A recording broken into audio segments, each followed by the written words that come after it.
Hello, I'm Full Paragon, and this is the EX Arena Guide for Murder Bear in the compressed format once more. A lot of people like this, and I'm also pressed for time.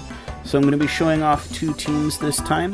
The first team I have here is what I would consider to be the all-star team with the absolute best units. And then the second team here is the welfare team that has some options that everybody has access to, and that'll just give you a baseline for what I think a minimum score should be. But first for this team, the reason I have chosen these units in this order, Leah is School Leah because the boss does do some debuffs that will impact your team, and her debuff block is quite useful. Other good choices for Leah here, you can use Axel Hearts or Kenpo Leah, they'll work quite well. If you're struggling to survive, this Welfare Lightning Leah has a great heal that will work quite well. Valentine's Leah isn't quite as good here because her damage cut is fire-based and the boss does not deal fire damage. His damage is all typeless. You can use OG Leah and she's fine, but these two are going to be Axel Hearts and Kenpo. These ones are both much better. Ninja is decent. I wouldn't use her, but Earth Leah is quite a good welfare option. I would use her. Second, we have Erica. Swimsuit Erica is just the best one.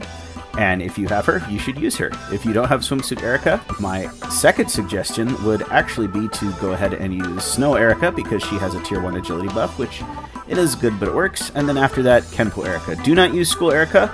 The boss will not have any benefit from the tier 1 weakness debuff because the boss has no weakness. It is a normal boss with no elemental weaknesses or resistances at all. You can use pretty much any Erica and do alright.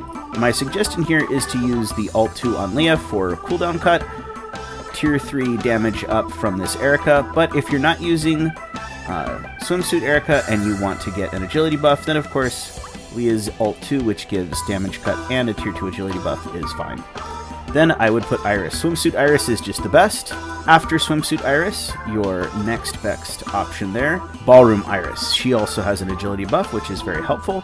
And then after that, I would say Valentine's because you don't have any other debuffs for the boss, but I don't think that debuff is going to compare to all the nice buffs that Iris gives herself aside from that.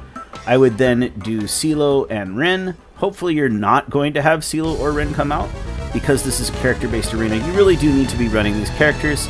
And I think because we have the Leah, Erica, and Iris, that physical is going to get you better results, but we shall see. When facing this boss, the most important thing to take note of is that on his third turn, he will do a tier 3 debuff of physical and magic attack for your team. That's a 28% reduction of how much damage you deal for over a quarter of the total fight. So if you can use School Leah to block that, you will deal a lot more damage and it will really help you out. The other thing he will do is on turn 7, he will give himself a tier 3 physical and magical defense buff to make it harder for you to damage him. You can't really do anything about that one, so don't worry about it too much. The other thing to note is that he does have a chance to bind you.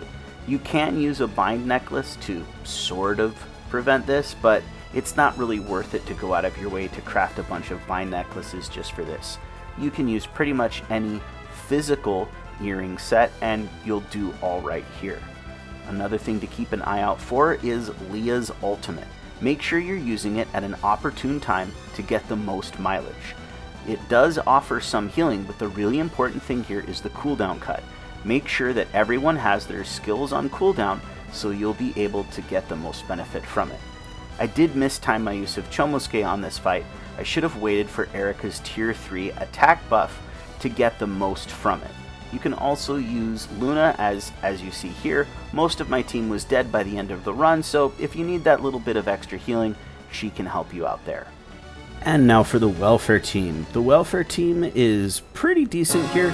Again, you can replace a lot of these characters with someone of higher rating and have it work. You can also put CeeLo right here and see if that helps you out.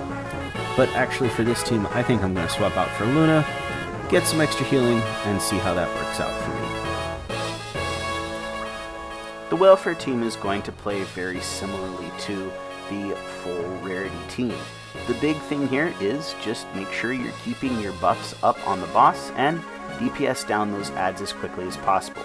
As you can see, the boss does his tier 3 physical and magic attack debuff on you, which really does lower your score a lot compared to a team that's able to use School Leah. Still though, I was able to get a very high score using this team, a score that will easily hit the maximum reward threshold by the end of the 2-week period, so I think that this team is very much worth using. You could tweak things a little bit by using higher rarity units, such as replacing Iris with someone like Halloween or Ballroom Iris and getting a much higher score off of her, or using an Erica that has a tier 2 physical attack up, such as Axel Hearts or Kempo, and again, your score will dramatically increase.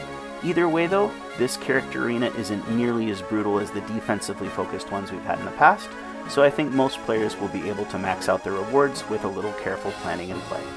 So as you can see, there was a pretty significant difference between our scores for the Welfare and the All-Star team, and I think the big difference there was School Leah. She is just an absolutely fantastic unit, and the debuff block that she has is just an amazing ability that allows you to skip that tier 3 physical and magic attack debuff and got me a much larger score. I will be putting out a couple videos in the next week going over the anniversary banner and hopefully the dungeon, but I will be quite busy, so unfortunately I won't be quite as productive as normal. Still, I hope this has been of some help to you, and good luck in your pulls for anniversary.